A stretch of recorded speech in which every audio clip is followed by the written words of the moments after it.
Hello everyone and welcome to the Lower Your Shoulder podcast with me, Ben McKelvey. And Jake Robbins. Let's do it.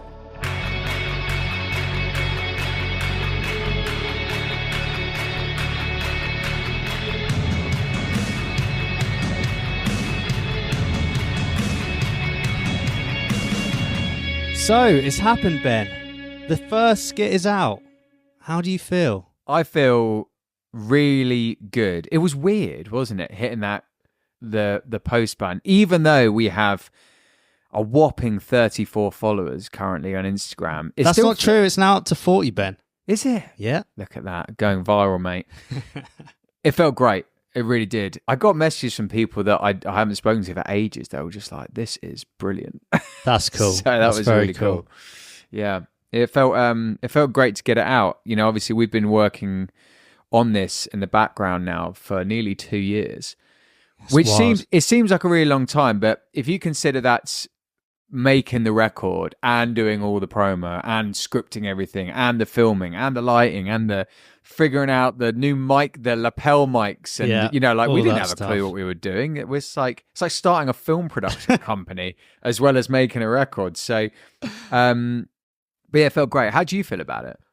I feel really good. I just feel excited to do more, and I feel like now it's a real thing. I mean, obviously, people are like, "Is this just a one-off skit, or is I try to like, oh, there's more. Like we've got more finished skits than we do songs. Yeah, I think it's probably quite common for bands to kind of, you make like a funny advert or whatever for to promote a single, but actually we've gone down the road of making skits but that follow a series to take people on the journey of these two guys that meet up after school, both having a typical midlife crisis in their 30s and decide to start a punk rock band. And it's funny, like looking back on what we've made, I think I don't know if I enjoyed it more doing the skits and the filming and all that kind of stuff, but certainly as much as the music. I don't think I realised how much I was going to enjoy it. I don't think we realised how far we were going to take it. Maybe let's go all the way back to talk about how we've got to this point now. We are talking about Doubt Kills music on Instagram. Please give it a follow. It is our new, comedy duo at the moment. It's not even a band. So yeah, we really want to take people on a journey, and we're going to go right back and talk about how we got here, because it really was just something that developed over those 2 years. I'm going to try remember how the band even came to be and how we actually finally got in a room to write songs together, because we've been working together a long time. But I mean, do you remember, why did we actually finally decide to get in a room with some acoustic guitars? It was, to my memory, it was when we were in tour rehearsals for a solo run of mine when we were supporting Jake Clements. Mm-hmm. And we had like a Academy 2 run for a week. That was great fun. Really loved that. And from my memory, it was either the rehearsals before the tour or it was after that we were messing around, kind of jamming, kind of writing. And I put forward to you that I wanted to make a band, and you weren't keen at all. Even though we were enjoying like writing, you were just like, yeah, I'm done with that shit, man. No way. Never again. I remember those rehearsals, and just to kind of think back to that, I was very much quite closed, as you're saying, to the idea. And over the years, it took a long time to even get me on stage. Having been in a band, I was like, no, I'm a producer. I did miss it deep down, but I was like, put that to rest in my at the grand old age of 24. Yeah. It's time to retire. Yeah. I've done all I can. I've done it all. But there was a lot of hurt there, and failure, and the way you kind of look at yourself. So it took me a long time to kind of open up to the idea of playing live writing music for myself in that kind of sense in a band. And maybe this has become something much different to what we expected. But from those rehearsals, I do remember just being like, oh, I do really enjoy just playing live music. I mean, the style of music changed dramatically because from my memory, and I've got the demos somewhere of what we made in the room. We actually demoed a few of them in the studio. Did we? Like very loosely, yeah. Okay. I put some drums down and it was kind of a punk, sort of angry, loud. I do remember now, you know, like atmospheric-y sort of thing, which I actually loved. And there's some songs on there that I would like to revisit at some point. But there was some cool stuff there. Yeah, it just wasn't quite like, it wasn't, I don't know, it just wasn't exciting enough, think it was just, at that point it was just a band. And I think the thing with you and me is we're always, let's be honest, a little bit too ambitious with what we do. So it wasn't quite enough because we dipped in making all these kind of videos and fitness and, you know, making adverts and was all the kinds thing, of stuff. Was the thing that put you off? I mean, obviously you've got the past of, you know, being in a band and touring and then kind of getting hammered a little bit like by the industry. Is that fair to say? Yeah, I think most of it comes because I was so married to that. I was like, we have said it's like the end of a relationship, a band, isn't it? Ultimately, yes. And I still want to do a full episode on that. You have to be in the right frame of mind. But yeah, ultimately, I knew the commitment. Well, what I thought was the commitment, because all I was relating it to was that old band. Kind of scared. I was like, do I really want to commit fully to that again? And I guess I didn't want the same thing again. So the idea of what we were initially thinking about, that's the only thing I could relate it to. So I thought I was just doing that again.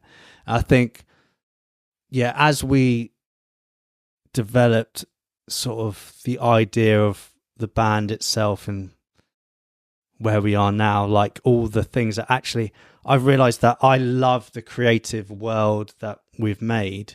And that was actually probably the most important to get me like fully into it, rather than just making songs, because ultimately that is what the focus is here. But being a producer, I get to work with songs all the time. So I think I needed something new, new for me. And I definitely think that we found that with Doubt Kills. I mean, I can't really remember, because if you think about how we've started this whole project in terms of what we put out, basically our idea is, you know, a kind of a YouTube series to follow while releasing music, right? So it's kind of like two medias rolling at the same time.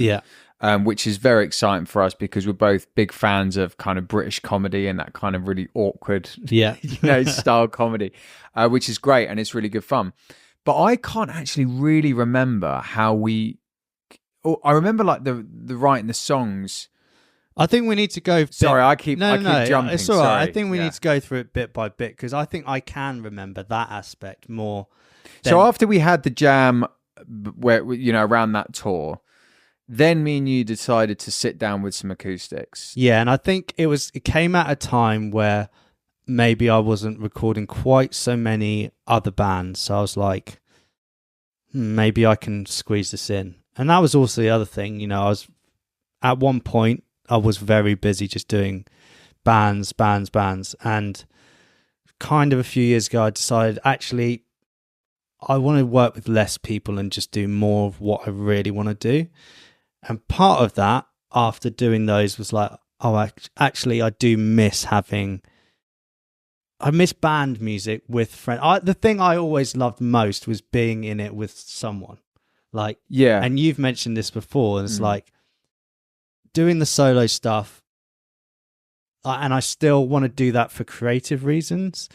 But in terms of like building a world and laughing, and it's definitely it's definitely harder, as in like it's more time consuming, it's slower being in like a duo or a band, but it's just so much more fun. I think like I'll probably always put out solo stuff because I just like writing songs, But when you play a really good gig, or you shoot a video, or you hit like a great moment, it's so much more fun when you get to share that moment. And it's just not the same. Like if we walked off stage from one of my gigs and it was like amazing, you would just find it more enjoyable if it was a Doubt Kills gig. Of course. Because we're both into it. We're both in it for the same Yeah, thing, right? So I completely understand. It's like that camaraderie, that like it's us against the world. Yeah. And that's how I was when I was younger. Like that's all I cared about, and I didn't look past it until the band ended and I had to kind of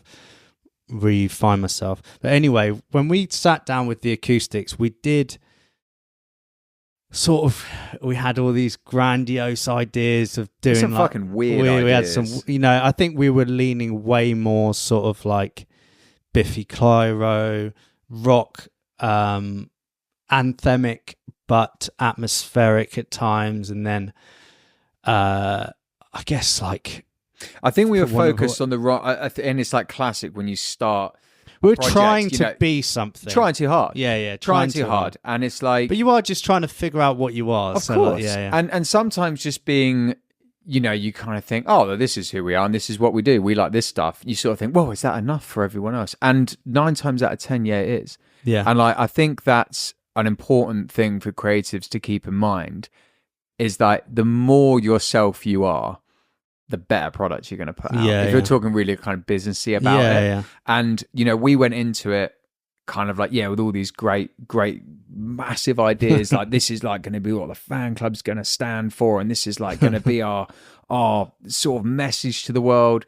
And then after a few weeks, we were like, I don't fucking believe any of this. It's a load of driven. What is what? Yeah. There was like a wolf thing. There was a wolf. I don't know what it was really quite bad, to be honest. Looking back on it now, it would have been just very hard to convince people that was authentic. Yeah, and I think what we landed on ultimately, and we're just never going to be as good as Biffy Clyro. Well, exactly, so never. Like from any kind of technical point of view, it's like, let's not do that. So I think ultimately, like, when we sat down and we landed on daytime TV, I turned up with a little arpeggiated guitar riff.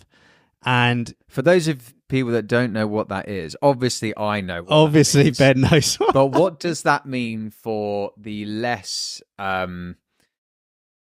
musically inclined clientele that are listening to this? I know what it means. I mean, I also don't want I definitely know what it means. I don't want to make it sound that impressive either. It's basically you hold like a chord shape and you just keep going up and down and you hold your fingers in the same place. You might move one from fret 3 to fret 2 or something like that. That's exactly how I would have explained it. Sorry, go on.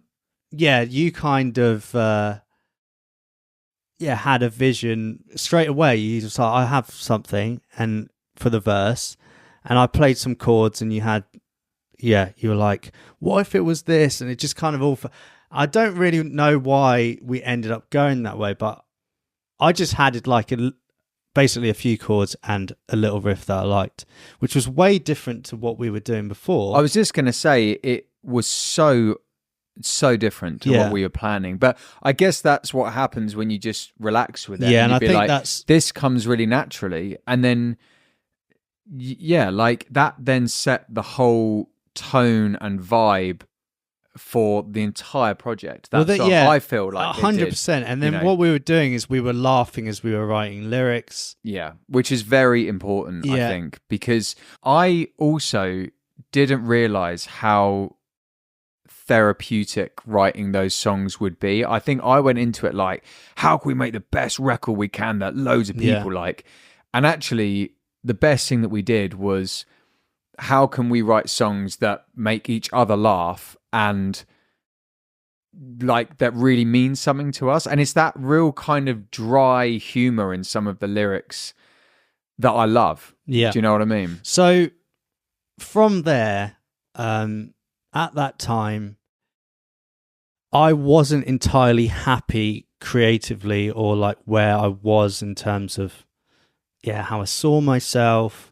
Felt like I was letting things slip a little bit. Was this after you'd done some Vincent George stuff. Had you done some solo stuff here, or did that kind of come at the same time? I had. I can't remember the timeline. I think I had put some Vincent George stuff out, but I just felt like, I don't know, I was really happy at home, but then like not with where my life was necessarily going. And I can't remember what year this is, but it's just how I felt. And you actually asked this question to me in another podcast, and I realized I didn't actually answer it properly about how I write songs. And I think we should do another podcast, almost like a part 2 of that. I actually do think probably too vividly about what I'm writing. I'm always thinking like, what does it look like? And sometimes when we're writing, I struggle to communicate what that vision is. This is like when you try and explain drums to me in the live room, and you're like, "Can you just like, dum da?" I'm like, da, and I'm like, "Mate, no one will understand that." Yeah. But yeah, like I wanted to write some really, I was feeling a bit like angry internally, and generally.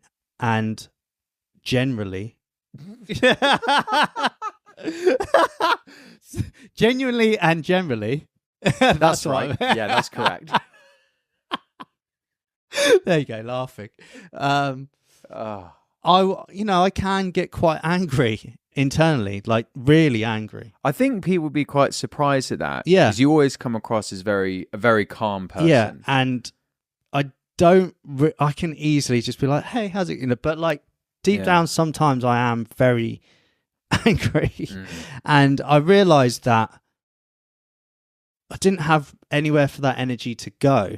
So I was like, I think it was the end of summer and you had gone away, and I'd literally go on a dog walk, and I had a really prolific time of writing, and I was just letting all this stuff out in an ironic, humorous way. And I remember being in Spain, and I was only there for like 6 days, and I think you sent me 3 songs. Yeah.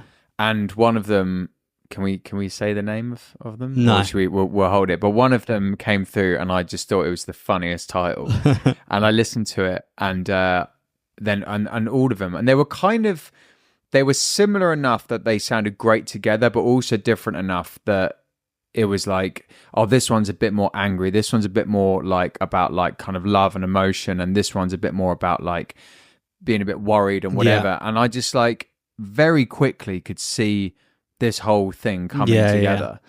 And that was very exciting. And then I could, I'd go then for a walk, and then I'd text you like a bunch of lyric ideas. Yeah. And the first half of the record seemed to happen really quick. Very quick. And I found it really therapeutic, and just to get that stuff out.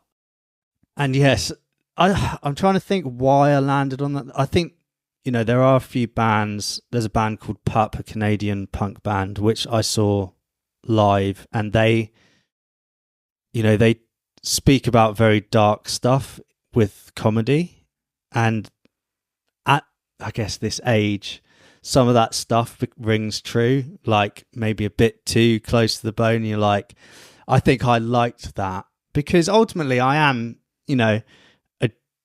pretty much a happy-go-lucky person, but sometimes it's hard. I think a lot of people feel like that. It's kind of that like stiff upper lip. Yeah. Oh, sorry, we'll just crack on. That's all right. But then, like everyone gets those days where you're like, this is just shit. So I just wanted to write some songs which blatantly said that, especially from someone you might not expect, which would just be like, this is how even if I feel like this for 3.5 minutes, that's how I feel. I'm going to let it out and then move on. So it's a lot of it isn't like, don't want to wallow in it. You want to get it out and move on. And I think luckily with our sound, it's all it's all a bit ironic, because it's like, it's happy sounding music, but some of the lyrics are sad and happy and laughable, and And I think that was just really fun to tap into that. And it's ultimately us. Like when we're together, we're always laughing. Yeah. But then we do have conversations when things are hard as well. So I guess it was just finding how to put how you and me are in our relationship together into the music without trying to be anything. In terms of kind of genre, yeah, how would you describe Doubt Kills? It's a tricky one. Because genre is a weird word, isn't it? Like everything blends across. I think it's punk mentality, but I don't necessarily think it's punk music. Because we have pop sensibilities. We're always going to have a poppier sound then. You know, and I was listening to a lot of grunge at the time. You know, I really connected, you know, maybe it's like I watched the Kurt Cobain film, which I put off for ages, and it's really dark, but I was like, oh, there's something that I can tap into there, but in a more lighter way rather than the dark. So there was lots of things which I was listening to, which I listened to when I was younger, but I was like, being older, hearing it in a different way, I was like, oh, there's things that I can pull from that. So I don't know. And then I was listening to a lot of The Cure because I was like trying to find like, how am I going to play guitar in the verses? And was that a big... I mean, I can definitely hear the influences on the other songs. Not so much daytime TV, but the other songs we've laid down, I can really hear that influence on the guitar, which is cool. Well, I think also then the music, like we didn't want to be not serious for very long. Actually, there's not many songs like that. There's only a few which set up the other ones, and the ones that are a little bit more heartfelt and, you know, pull at the heartstrings. That's the side which I pulled from, and I think ultimately that in a way became more Doubt Kills, but you kind of have to go through the journey to get there. Look, we talked a lot about the music. There's a long way before people hear these songs, so I don't want to talk too much more about that because, you know, we've got that to come. But if we go back to the story, so we've jammed acoustically, we've written a bunch of songs. We start. You start putting a full band sound together with like sample drums and stuff, and we're sending them back and forth. I basically made a template, and I was like, one thing I find really helpful if anyone is sort of writing on their own is make a template for yourself and commit to starting in that exact template. Find your sounds and stick to them. Write the song. You can always add new sounds in, but when you go into like these DAWs, Logic or Pro Tools, Ableton, there's so much choice that it can overwhelm actually doing the job. So if you restrict what you have, that's why ultimately the best thing is just to sit down with a guitar or a piano, you know, and finish the song and then do it. But if you know, I buzzed off hearing things. I think when you're making a loud record, it's like you want to hear it, like with the drums and stuff. But then we've had studio sessions when we've been trying too hard and we've been focused on like how, like, you know, putting all that stuff in, and we've gone, right, take it all back out, get the acoustics out, let's rewrite this part, and then we put then you get to do the fun stuff. Right? I think it helped form a sound as well, because I was like, this is the clean sound with the chorus that I like, and then this is the heavy. So it just made every song kind of form a record quite easily. So I found that really useful. But yeah, we did that, and then we were sending songs back and forth. You know, they were really verse and chorus, and then that was it, which is quite normal. But then what happened from then is when we started writing together and we started doing our evening sessions, we made the lyric template, and you know, maybe this is something we can share, other people can use it. I basically did a load of research on YouTube from different YouTubers on what helps them write lyrics. I've always personally had an issue of, like I said, I can see it, I know what I'm trying to, but when you put pen to paper, sometimes you write so many lyrics and you get led completely down the wrong path, then you can't even remember what you're writing about. What this does is if you can't explain it in this fashion to another person in the simplest form, and you can't follow, it doesn't make sense. So we found it really useful. I think also if you are co-writing, yes, it's crucial. Yeah. Because you might, unless like we always wanted to write the lyrics together. We wanted them, whoever was singing it, it's like we both had our stamp on the words, and I think that was really important because obviously the words are a very personal part of the song, right? Yeah. Whenever I've been writing on my own, I haven't worked like that. I've always been like, it's line by line. I might go back and change a few things, but generally I don't overthink lyrics. But it was really crucial, that template, when we were writing lyrics together, because you were exactly right. You have to be able to like kind of get your point across, and we almost had to write the most like comically basic lyrics to then be like, right, this is what I'm trying to say. To communicate what is trying to be said. Yeah. And then we'd look at that line and be like, how can we articulate that to an audience in a doubt kills way? Yeah. How can we make this still meaningful but put our stamp on it? Maybe it's funny, and maybe it's kind of like grumpy, and it's like that's that vibe, right? So that template was a great idea. And it was interesting because sometimes when we did that as well, a lot of those lyrics stuck around because when you have the context of the whole song, simple lyrics are really good. Well, I remember there was a session when we were writing a song. I won't say what the title is, and it was kind of it's a love song at heart, really. And I remember we were looking at the lyrics to that song, and we used Blink's Always as reference, and we were, because it was kind of that sort of vibe that we wanted, and then we would look at the lyrics like, these are so basic, but that's why they're so good, and that's why that song is so amazing. It's like an amazing pop song, and we were like, we don't need to be too crazy with this. No. Like, what do you really want to say?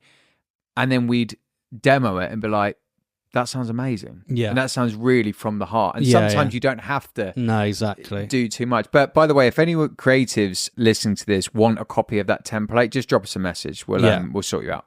So from there we were doing these sessions, and I think with the more comical lyrics, we would just, because you'd done a little bit of acting with some adverts that we'd done before, I think we always thought, it would be cool to tap into that a bit more, like with your Christmas ads. Got more views than the music got plays classic. It's so funny setting up doing that. If you haven't seen them, find them, dig them out on the internet. But and I think we knew that was a possibility, and we would just laugh about, because we knew we'd have to do promo at some point. We would just be like, wouldn't it be funny if you did this? And then wouldn't it be funny if, we... Some of it as well was like, wouldn't it be great if a band did that? Yeah. What if a band like said that or like did this? Wouldn't that be cool? And then we were kind of like, well, that's what we should be doing. I think also we brought it up in terms of doing a comedy series like a long time ago when you were doing your solo stuff. I don't know, we fell into something that was laughable, and then we were like, one day we'll be writing our own comedy series, and it was funny because it was before People Just Do Nothing came out. Yeah, and I remember I was living down in Brighton when I first watched that, and I was like, that's kind of like what I wanted to do. But I mean, they're like a garage band and is very different to what we had in mind. But ultimately, we were like, wouldn't it be funny if it was like a very dry British humor mockumentary style thing about guys making a band? That would be like so cool without that kind of office. I don't think we ever humor, thought but, it's just a funny idea. I don't think we ever thought it would necessarily be us acting. I think no. I just thought it'd be like one day we'd write something, and then we were like, just to watch it, someone else do it. We're like, that'd be really cool to see that. Well, I thought maybe when we were like 50. We'd be like, okay, we've got all these stories to tell. Then we'd hire actors. That's kind of more... we base it on characters we met on tour and stuff like that. That's kind of more where I thought it would go. And then I think we had like little ideas for little adverts, and you're like, wouldn't it be funny if you did this? And you're kind of pulling from the lyrics. And then Yeah, I don't really know how we quite got to The Bench. No, I can't even remember. The Bench is the first skit that we've put out, by the way. You can also watch it on YouTube and Instagram.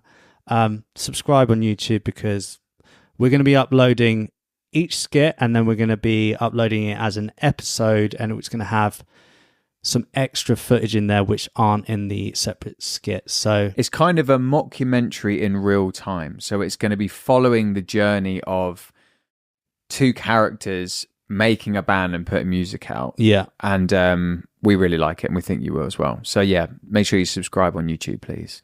So yeah, and I think it's funny, we kind of gained more confidence the more we did it. I don't know how we ended up doing the bench scene, because looking back on it, it's quite ambitious to do an outdoor shoot. So cold with new mics we didn't know how to use.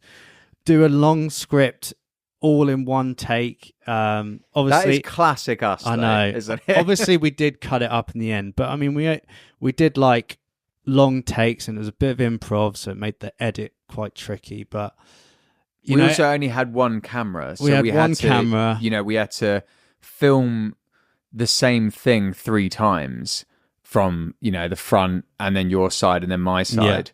But then we would change the script because we make it better as we were going. Yeah, so we're like, put the camera back in the middle. We got to do that first bit again.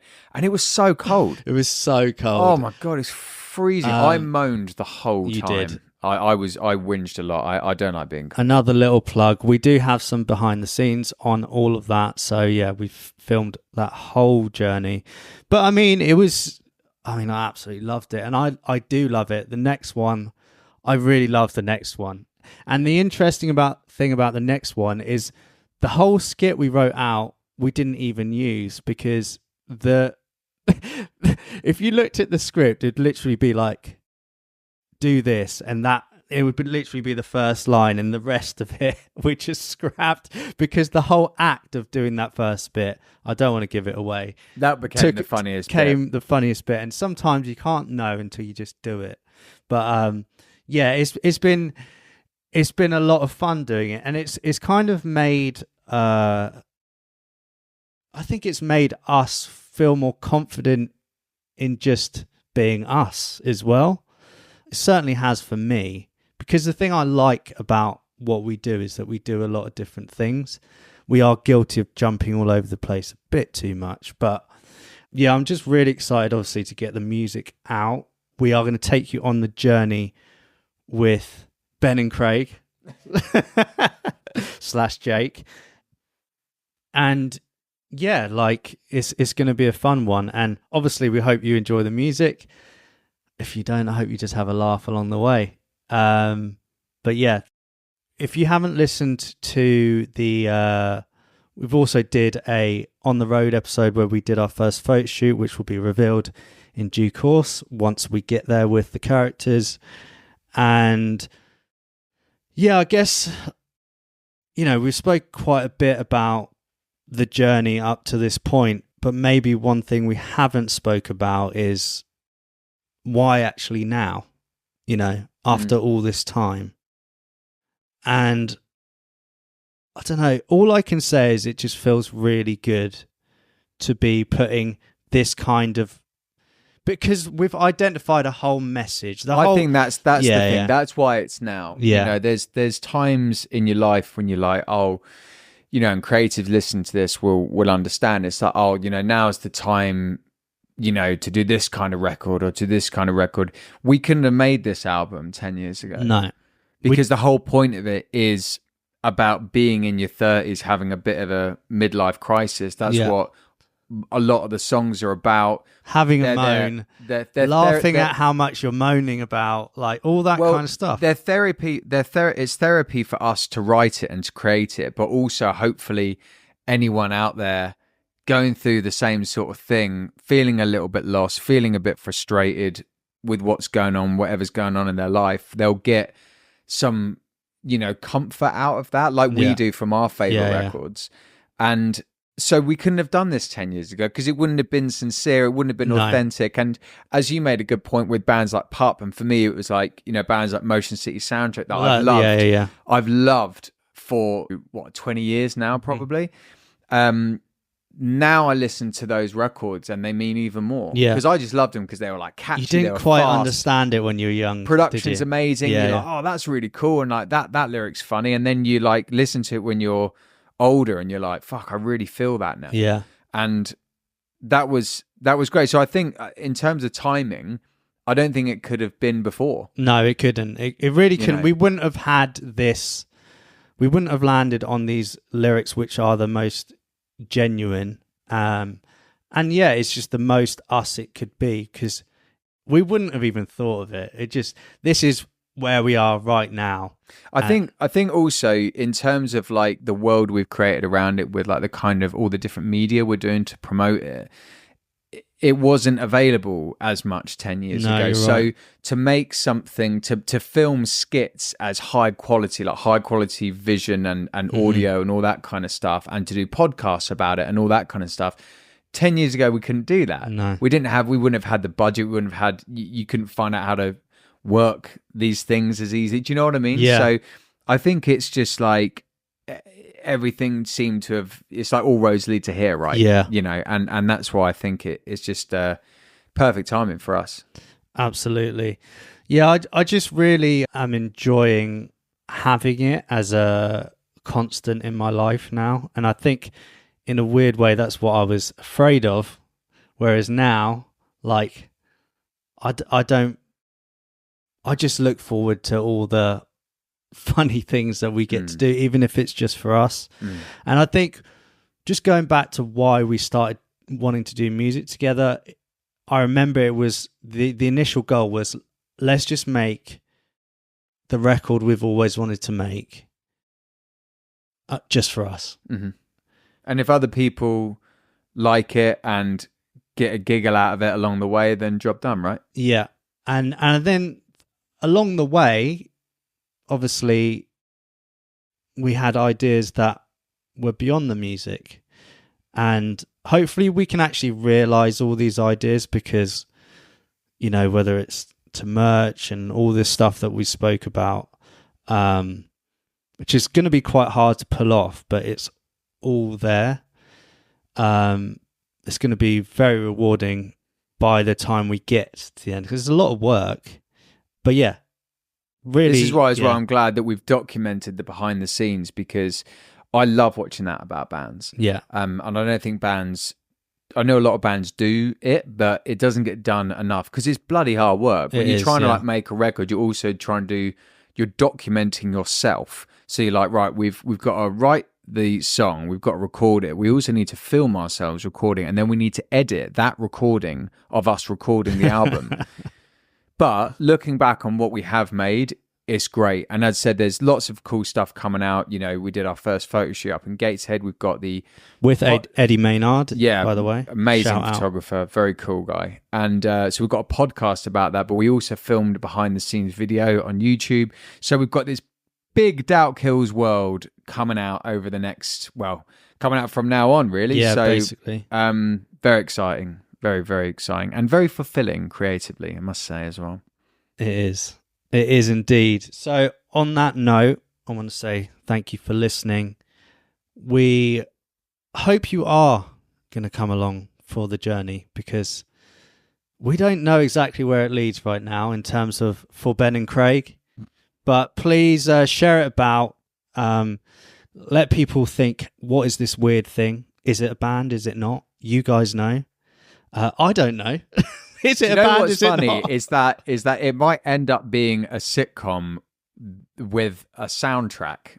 We don't know, because I kind of feel that's the way it's because heading. It's like it. If I'm being honest, well, to be honest, we've spent longer filming stuff, and in terms of minutes of media, there's way more of that than there is songs. I know. But you know what? We wanted to make a sitcom, mate, so there you go. That would be classic. Just all these years later being like, so you've accidentally made a sitcom. Yeah. Yeah. Yeah. Cool, though. On that note, thanks for listening. See you again. Bye now. Thank you for listening this week. We hope you enjoyed the conversation.